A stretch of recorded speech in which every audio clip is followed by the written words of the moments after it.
칼의 심장, 냉막인. 평생 찾아 헤매던 여동생을 드디어 찾았습니다. 그런데 그 아이는 제 칼에 찔려 죽어가고 있습니다. 송나라 선화 5년. 한무는 야릉현 형방의 하급 관리였다. 직급은 말단인 아역이었지만 눈빛이 형형하고 체격이 당당해서 아무도 함부로 대하지 못했다. 이 위맹한 한무도 고개를 숙이는 사람이 있었는데 바로 포두 권술이었다. 권술은 언젠가 갑자기 한무를 데려와 포교로 일하게 해주었다. 한무는 산적 출신이라는 소문이 돌았지만 사람들은 그가 어디 출신인지 무엇을 하다 왔는지 묻지 않았다. 권술이 뒤를 봐주고 있기 때문이었다. 권술 또한 야릉현에서 제일 고수였으므로 그에게 함부로 맞서는 자는 없었다. 야릉현은 성벽으로 둘러싸인 사대문 구조였다. 중심에 관아가 있고 그 주변에 시장이 있었다. 외곽으로 갈수록 인적이 드물고 어두웠다. 그 어둠 속에 자객 집단인 흑사방이 도사리고 있었다. 한무는 동료 진광과 함께 그 위험한 외곽 지역을 날마다 순찰했다. 그런데 어느 날 권술의 얼굴에 복이 드물게 그늘이 드리워졌다. 한무가 넌지시 다가갔다. 형님, 무슨 일 있소? 왜 이렇게 표정이 어둡소? 권술은 조심스럽게 주위를 훑은 뒤 낮게 말했다. 현령이 수상해. 예? 거둬들인 곡물과 황실에 보내는 곡물의 수치가 맞지 않아. 관청에서 조금 덜어내는 건 늘 있는 일 아닙니까? 권술이 씩 웃었다. 그런데 그 웃음이 어딘가 씁쓸했다. 그 양이 상상을 초월해. 황실이 요구한 것보다 3배를 거둬들이고 있어. 뭐라고요? 그게 말이 됩니까? 갈수록 더 빼돌리는 양이 늘고 있어. 황실에 보낼 곡물이 모자라니 백성들을 잔혹하게 쥐어짜고 있고 이미 농가 마을 2곳이 폐허가 됐어. 사람들이 다 떠나버렸거든. 민심이 흉흉해서 무슨 일이 터져도 이상하지 않아. 한무의 뇌리에 어린 시절이 스쳤다. 그 또한 어렸을 때 아버지가 관아에 잡혀가고 가족들이 뿔뿔이 흩어졌다. 그 일로 부모님은 돌아가셨고 하나 남은 여동생은 어디로 끌려갔는지 행방조차 묘연했다.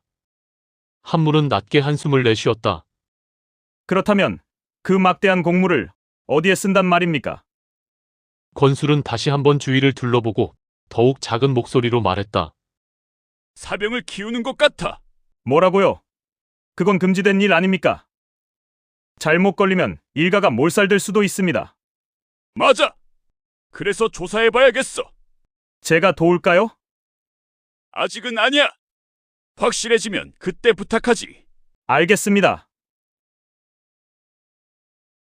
그런데 바로 그날 저녁이었다. 순찰을 돌던 한무에게 긴박한 연락이 날아들었다. 권술이 기습을 당했다는 것이었다.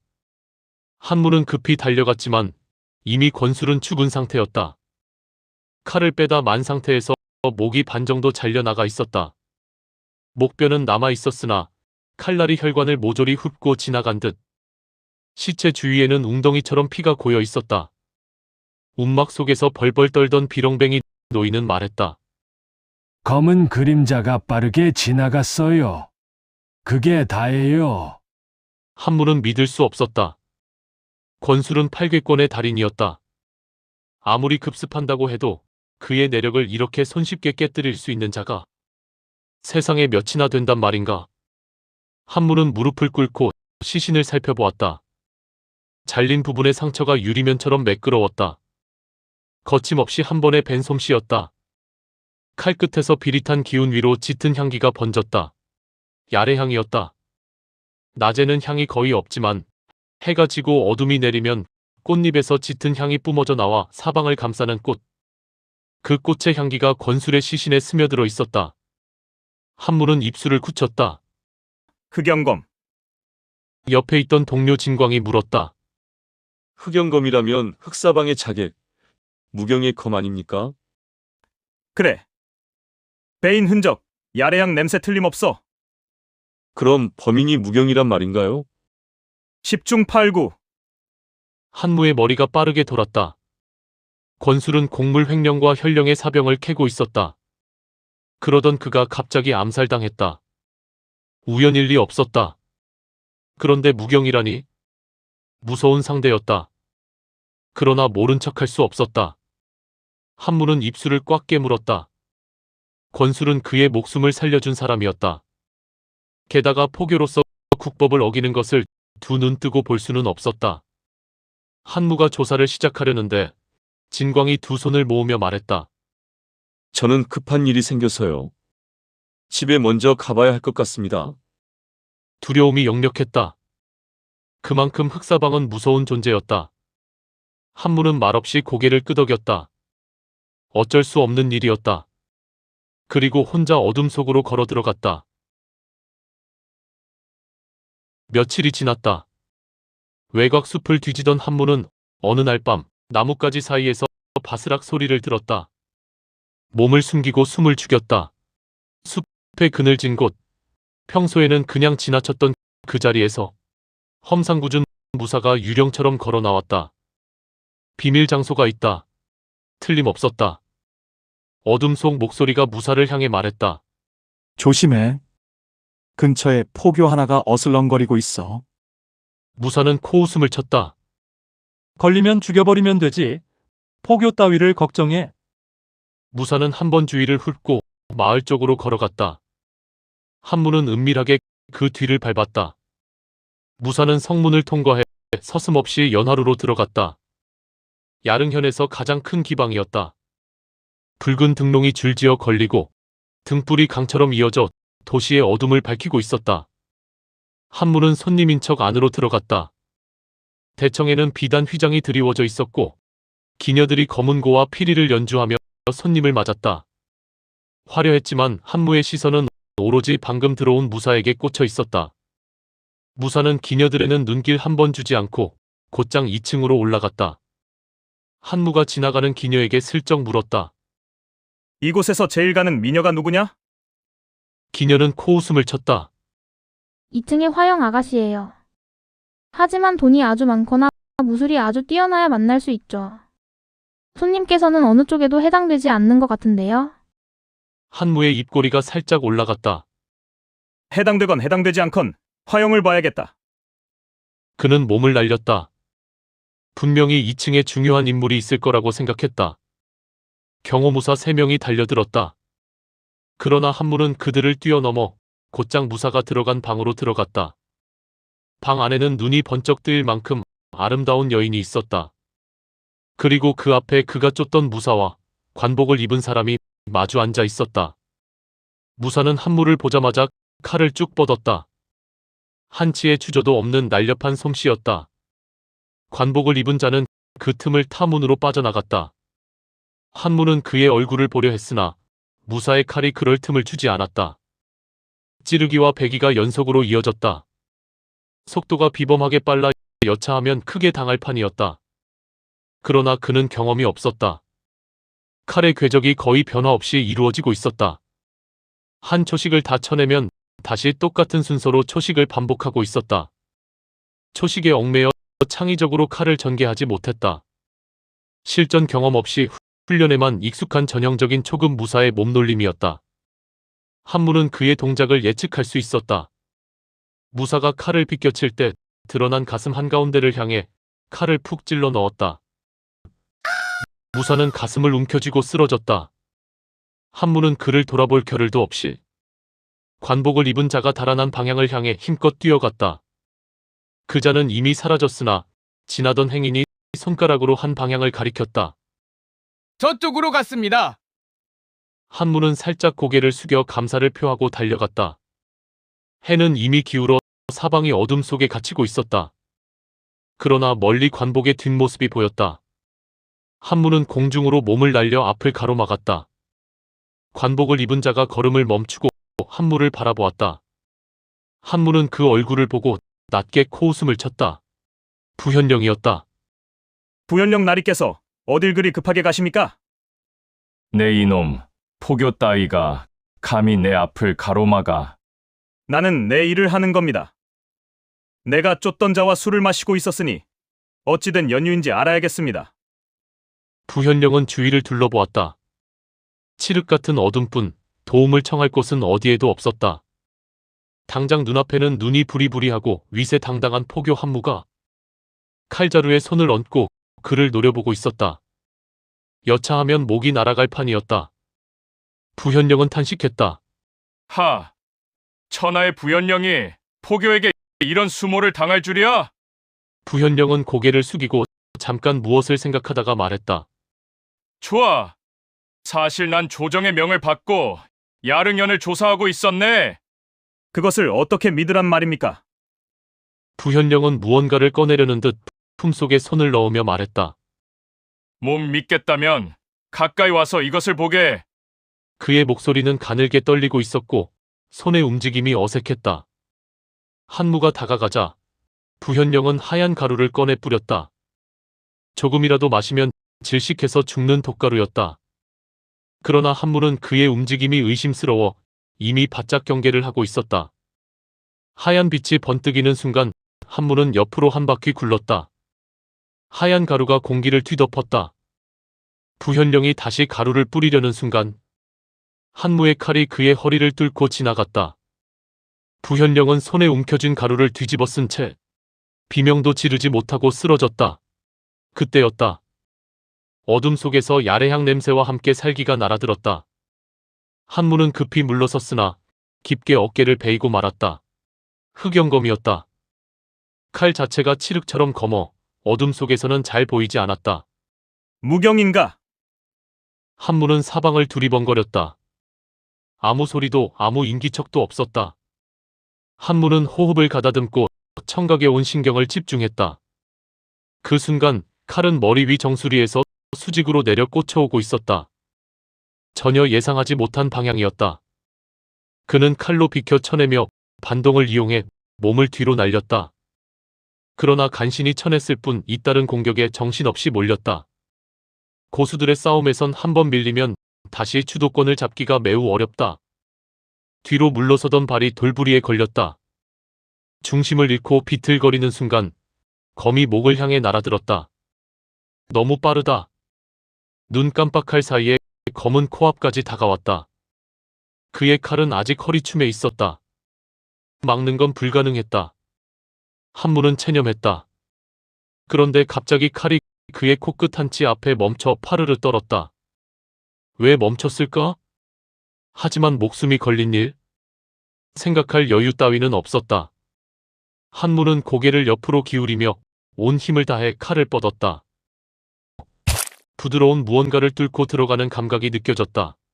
무영은 천천히 쓰러졌다. 그의 배에서 빨간 피가 뿜어져 나왔다. 한무는 물었다. 왜 칼을 멈췄나? 그러나 무경의 입에서 흘러나온 것은 예상치 못한 소리였다. 오빠, 한무는 무릎을 꿇었다. 손이 떨렸다. 무경의 복면을 벗겼다. 초롱초롱한 눈빛, 한쪽 뺨에 깊게 팬 보조개. 어릴 적 그가 손가락으로 후비며 놀리던 그 보조개였다. 영아, 내가 어떻게... 평생 찾아 헤매던 동생이었다. 그 동생이 지금 그의 칼에 찔려 죽어가고 있었다. 한무는 동생의 상처를 손으로 꾹 눌렀다. 피를 막으려 했지만 소용이 없었다. 터진 둑에서 물이 쏟아지듯 피는 멈추지 않았다. 한무는 비통함에 눈을 가늘게 떴다. 눈물이 쏟아지려는 것을 억지로 막으려 했다. 내가 내 동생을 찔렀다. 내 동생을 죽였다. 갑자기 닥친 충격에 머리로 피가 확 몰리며 눈이 새빨갛게 물들었다. 한무는 몸을 덜덜 떨며 말했다. 난 줄 어떻게 알았어? 얼굴은 널쩍해졌는데 눈은 똑같아. 나는 절대 오빠 눈을 잊을 수 없어. 맨날 나를 쫓아다니던 눈. 나를 걱정하던 눈. 그래서 멈칫한 거야? 응, 이 바보야. 그냥 찌르지 그랬어. 해. 내가 어떻게 오빠를 찔러. 무경의 숨이 점점 가빠졌다. 한무는 무경을 안고 계속 말을 시켰다. 말하지 않으면 영영 그의 곁을 떠날 것 같았다. 어쩌다 자객이 됐어? 방주가 그랬어. 자기 말만 잘 들으면 세상이 좋아진다고 그랬어. 가족과 헤어지지도 않고 굶고 매 맞는 일도 없다고 했어. 그리고 오빠를 찾아준다고. 무경의 고개가 힘없이 떨어졌다. 한무는 무경을 흔들었다. 그러나 더 이상 움직이지 않았다. 한무는 통곡했다. 한 마리 들짐승이 울부짖는 것 같았다. 풀잎이 한쪽으로 기울고 나무가 흔들리고 나뭇잎이 우수수 떨어졌다. 동이 틀 때까지 그는 움직이지 않았다. 일출의 찬연한 빛 아래 한무는 동생의 시신을 묻었다. 돌 몇 개를 손으로 쌓았다. 더 이상 울지 않았다. 말하지도 않았다. 그의 얼굴은 굳어 있었다. 일말의 표정도 없었다. 마치 가면을 쓴 것 같았다. 한무는 날이 밝자 곧장 현의 관사로 들어갔다. 숨지도 않았다. 뛰지도 않았다. 그저 일상적인 일을 하러 가는 사람처럼 천천히 걸어갔다. 관사 안에서는 현령이 관복을 단정히 챙겨 입고 있었다. 관사를 지키던 무사들이 그를 둘러쌌다. 너는 한무 아니냐? 무슨 일이냐? 한무는 대답 대신 칼을 휘둘렀다. 순식간에 3명의 무사가 쓰러졌다. 한무가 산적이던 시절 그의 이름 앞에는 늘 한 단어가 붙었다. 난장검. 방패건 칼이건 가리지 않고 휘둘러 부수는 검법. 그 위력이 어찌나 강맹한지 그의 칼 앞에 버티는 것은 아무것도 없었다. 그의 칼과 부딪히면 무엇이든 산산조각이 났다. 막는 것 자체가 소용이 없었다. 지금 그 난장검의 위력이 폭발하고 있었다. 뭐해? 군사들을 불러! 저놈을 막아! 현령의 다급한 외침에 군사들이 허겁지겁 몰려들었다. 정규 군사들 사이에 사병도 섞여 있었다. 어림잡아 100명은 될 것 같았다. 그리고 그 뒤로도 계속 사람들이 밀려들고 있었다. 싸움은 반나절이나 이어졌다. 한무는 지치지 않는 철인처럼 버텼다. 베고 또 베었다. 그러나 적의 수는 줄지 않았다. 온몸에 수십 개의 칼자국이 생겼다. 전신이 피로 범벅이 되어 사람이 아닌 악귀처럼 보였다. 한무는 공중으로 몸을 날렸다. 현령을 향해 온 힘을 다해 칼을 휘둘렀다. 거의 베었다 싶은 그 찰나 누군가 그의 옆구리를 깊게 베었다. 사병 대장이었다. 한무는 피를 토하며 그대로 쓰러졌다. 몇 번 꿈틀거리다 몸이 축 늘어졌다. 현령이 크게 숨을 내쉬었다. 도대체 이유가 뭐야? 누가 그를 보낸 거야? 사병 대장이 고개를 숙이며 말했다. 어쩌면 잘된 일인지도 모릅니다. 이놈은 며칠 전부터 계속 야영지를 기웃거리고 있었습니다. 현령은 고개를 끄덕이며 물끄러미 한무를 내려다보았다. 죽은 거 분명하지? 배가 3치 이상 베어졌습니다. 내장이 온전하지 않을. 대장의 말이 끝나기도 전이었다. 한무가 벌떡 일어섰다. 놀랄 틈조차 없었다. 한무의 칼이 현령과 사병 대장을 향해 동시에 원을 그렸다. 두 사람의 목이 날아갔다. 한무는 즉시 현령의 목을 움켜쥐고 달아났다. 번개 같은 속도였다. 무엇이 어찌 된 건지 보이지도 않았다. 무사들은 그의 움직임에 질린 듯 한동안 아무것도 하지 못하고 굳어 있었다. 뒤늦게 총포두가 고함쳤다. 모두 나를 따라와! 저놈을 잡아라! 한무는 현령의 목을 들고 무경의 무덤으로 갔다. 무덤 앞에서 재를 올린 후 현령의 목을 근처 높은 나무에 매달았다. 그리고 다시 빠르게 움직였다. 흑사방으로 가는 것이다. 산적질을 할 때 흑사방의 본거지는 이미 파악하고 있었다. 온몸은 여전히 상처투성이었다. 사병대장의 칼에 베인 곳에서 계속 피가 흘렀다. 한무는 옷에 실을 풀어 나뭇가지에 엮고 상처를 스스로 꿰맸다. 완전하지는 않았지만 피가 쏟아지는 것을 늦추기엔 충분했다. 멀리서 군사들의 함성이 메아리쳤다. 한무는 여전히 표정이 없었다. 삶의 희로애락이 모조리 사라진 얼굴이었다. 그는 칼을 질질 끌며 천천히 걸음을 옮겼다. 야릉현 북쪽 성문 밖 숲 지역이었다.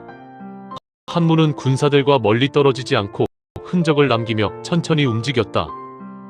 마치 어디론가 유인하는 것 같았다. 군사들은 그것을 아는지 모르는지 이를 갈며 뒤를 쫓았다. 한무는 혼자 힘으로 흑사방을 당해낼 수 없다는 것을 잘 알고 있었다. 그래서 군사들을 끌어들여 흑사방과 맞붙게 한 후 틈을 보아 흑사방 방주를 베어 무경의 원한을 갚으려는 것이다. 한무가 빽빽한 나무 사이를 뚫고 나아가자 수풀과 가지가 일제히 흔들렸다. 순간 깃발 하나가 날아와 땅에 꽂혔다. 깃발에는 피처럼 붉은 글씨로 입즉사라고 적혀 있었다. 그러나 한무는 한순간도 멈추지 않고 곧장 전진했다. 그러자 사방에서 살기가 쏟아졌다. 한무는 표정 없는 냉막한 얼굴로 코웃음을 칠 뿐이었다. 소리도 없이 암기가 날아왔다. 느낄 수 있는 것은 오직 살기뿐이었다. 한무는 감각만으로 피했다. 그러나 피하는 데는 한계가 있었다. 암기 몇 개가 그의 겁막을 뚫고 팔과 허벅지에 꽂혔다. 그는 암기가 날아오는 방향을 향해 몸을 날렸다. 한 번 칼을 휘두를 때마다 정확히 한 명씩 목숨을 잃었다. 잠시 후 열댓 명의 복면 자객이 모습을 드러냈다. 한무가 외쳤다. 흑사방인가? 그들은 대답 없이 한꺼번에 날아들었다. 한무는 비릿하게 웃었다. 그러나 얼굴 근육은 움직이지 않았다. 동생 무경이 죽은 날 그는 이미 죽은 것이나 마찬가지였다. 지금 버티고 있는 것이 기적이었다. 평소라면 진작에 쓰러졌을 몸이 마치 꺼질 것 같으면서도 꺼지지 않는 불꽃처럼 계속 타오르고 있었다. 복면인 몇 명이 후방으로 빠져나갔다. 응원군을 부르러 가는 것이 분명했다. 한무는 그 뒤를 따라갔다. 그를 쫓아온 군사들의 움직임이 기척에서 느껴졌다. 빽빽한 나무들을 지나자 눈앞에 커다란 공터가 열렸다. 100여 장 떨어진 곳에 수십 채의 집이 모여 있었다. 한무는 포복으로 바위 뒤에 몸을 숨겼다. 곧이어 군사들이 함성과 함께 쏟아져 들어오기 시작했다. 긴 숲을 여기저기서 무언가 꿈틀거리고 있었다. 군사들이 진용을 갖추자 공터 곳곳에서 검은 복면의 자객들이 하나둘 몸을 일으켰다. 마치 땅속 깊이 숨어있다가 한순간에 솟구치는 검은 바람 같았다. 흑사방이 자랑하는 진법, 흑풍잠진이 펼쳐졌다. 총포두는 어리둥절했다. 쫓던 한무는 사라지고 복면 자객들이 사방에서 살기를 뿜어내고 있었다. 꿈에도 생각하지 못한 광경이었다. 너희는 누구냐? 총포두의 목소리가 가늘게 떨렸다. 알 것 없다. 이곳에 들어온 자는 모두 죽는다. 목소리는 산울림처럼 윙윙거렸다. 누가 말하는지 알 수 없었다. 총포두는 훑어보았다. 적은 기껏해야 30-40명. 이쪽은 100명이 넘었다. 게다가 현령의 죽음에 분노한 사병들이 계속 몰려오고 있었다. 모두 죽여! 군사들이 진 한복판으로 뛰어들었다. 그런데 이상한 일이 벌어졌다. 복면인들은 10개의 삼각형을 이루며 서로 연결되어 있었다. 수가 많은 군사들이 밀고 들어올수록 오히려 삼각형 안에 갇혀 분리되었다. 복면인들은 유기적으로 움직이며 그들을 하나하나 고립시키며 베었다. 사방에서 피가 튀고 비명이 울려 퍼졌다. 그런데 거의 전멸했다 싶은 순간 현령의 사병 부대가 도착했다. 그들은 달랐다. 시장을 돌며 백성을 괴롭히던 군사들이 아니었다. 수년간 정규 훈련을 받은 사병들이었다. 일자진 세 겹으로 펼쳐서 그대로 밀고 들어가! 우두머리의 명령에 길게 진을 펴서 전진했다. 흑풍잠진은 바로 흔들렸다. 일자진은 나누어지지 않고 파도처럼 밀고 들어왔다. 복면인들은 즉시 기습 공격으로 전술을 바꿨다. 수풀에 몸을 숨기고 암기와 독약을 던지며 다리를 베는 공격이었다. 잠시 사병들의 발을 묶는 데 성공했다. 그러나 사병들은 멈추지 않고 계속 밀고 들어왔다. 그러자 드디어 흑사방의 고수들이 나타나기 시작했다. 그들은 확실히 달랐다. 기척도 소리도 없었다. 칼에 맞아도 비명 하나 지르지 않았다. 그저 조용히 침묵 속에서 죽고 죽였다. 사병들은 두려움에 몸을 떨었다. 살이 찢기고 팔다리가 잘려도 소리 하나 내지 않는 존재들. 그리고 어디선지 모를 칼바람이 일어나 사병들의 몸을 베었다. 비명은 사병들 속에서만 터져나왔다. 그래도 수가 많았다. 어느 쪽도 쉽게 우위를 점하지 못했다. 한무는 그제야 몸을 일으켰다. 그가 기다리던 순간이었다. 고수들이 전장으로 쏟아져 나오고 방주 주위가 텅 빈 그 순간 그는 소리 없이 흑사방 본거지를 향해 움직였다. 등 뒤에서는 여전히 단말마의 비명이 끊이지 않았다. 폭포 소리 같기도 했고 갈대밭을 훑는 바람 소리 같기도 했다. 한무는 커다란 목조 건물의 2층을 올려다보았다. 그곳에서 검은 그림자 하나가 전장을 내려다보고 있었다. 복면을 써서 얼굴은 보이지 않았지만 눈빛만큼은 형형하게 섬광을 뿜어냈다. 높은 하늘에서 먹잇감을 노리는 매의 눈빛이었다. 저기 있었군. 한무는 중얼거리고 조심스럽게 몸을 움직였다. 고수들이 빠져나갔다고 해도 방주 주변의 경계는 여전히 철벽이었다. 그가 감당하기 어려운 살기가 뿜어져 나오고 있었다. 더욱이 방주 자신이 세상에서 짝을 찾기 어려운 고수였다. 한무는 절벽 위 바위에 납작 엎드렸다. 살기를 죽이고 머리를 고정한 채 눈알만 좌우로 돌렸다. 반드시 기회는 온다.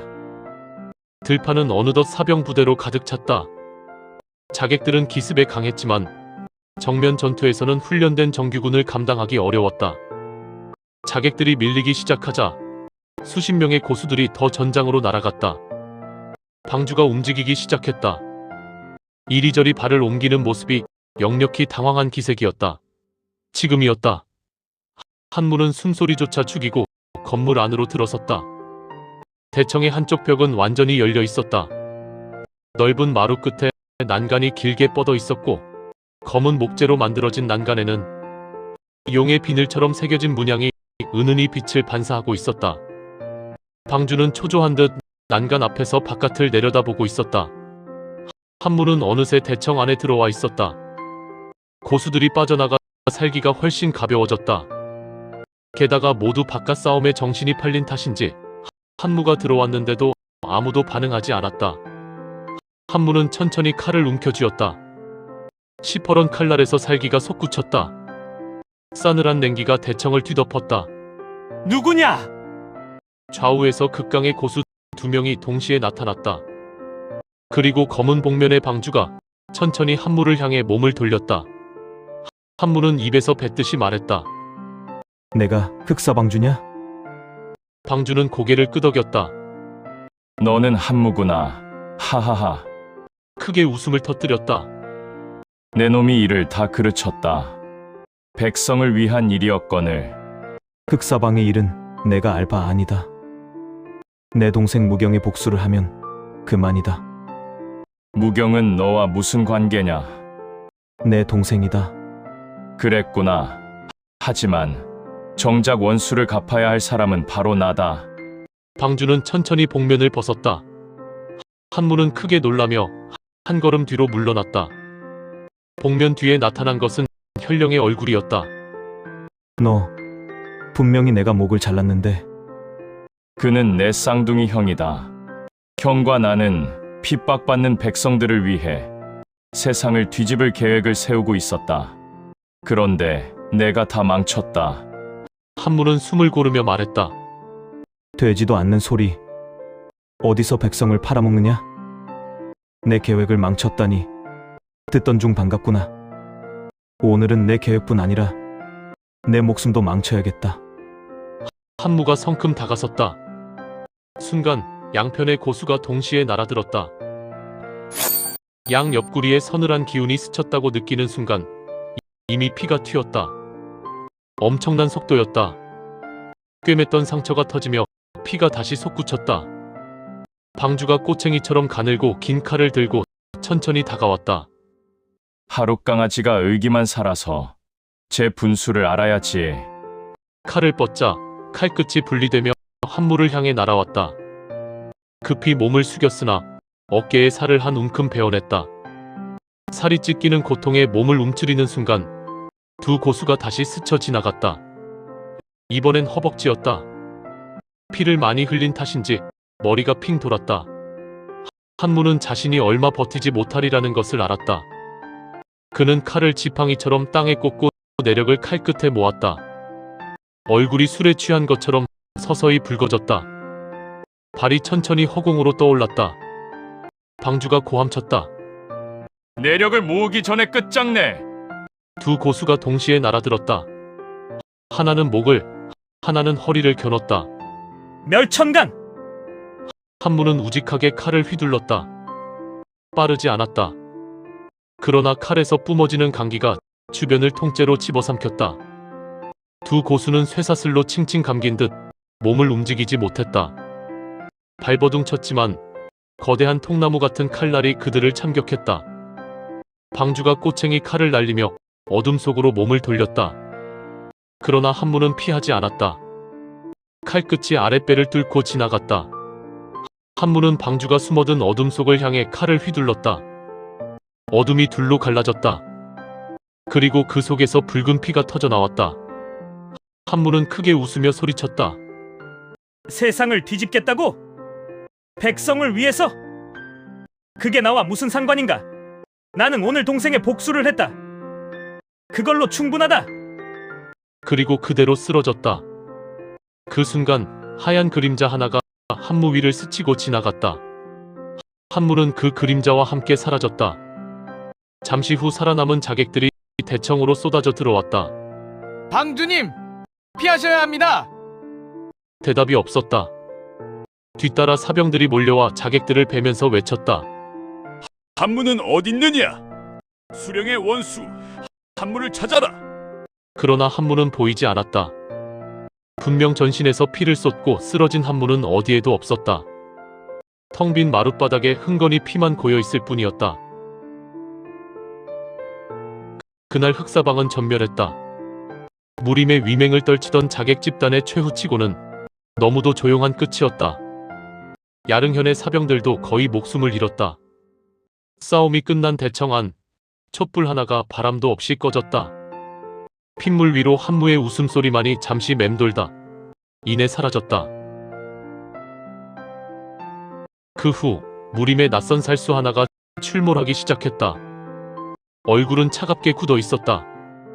그의 칼은 아무도 제대로 받아내지 못했다. 단 한 번의 칼질로 모두 목숨을 잃었다. 말 그대로 일도일살이었다. 끔찍한 모습으로 쓰러진 시체 앞에서도 그의 표정에는 아무런 변화가 없었다. 마치 차가운 가면을 쓴 듯했다. 사람들은 그를 냉막인이라 불렀다. 한무는 사라졌습니다. 분명히 흔적도 없이 죽어야 할 몸으로 누가 그를 데려간 걸까요?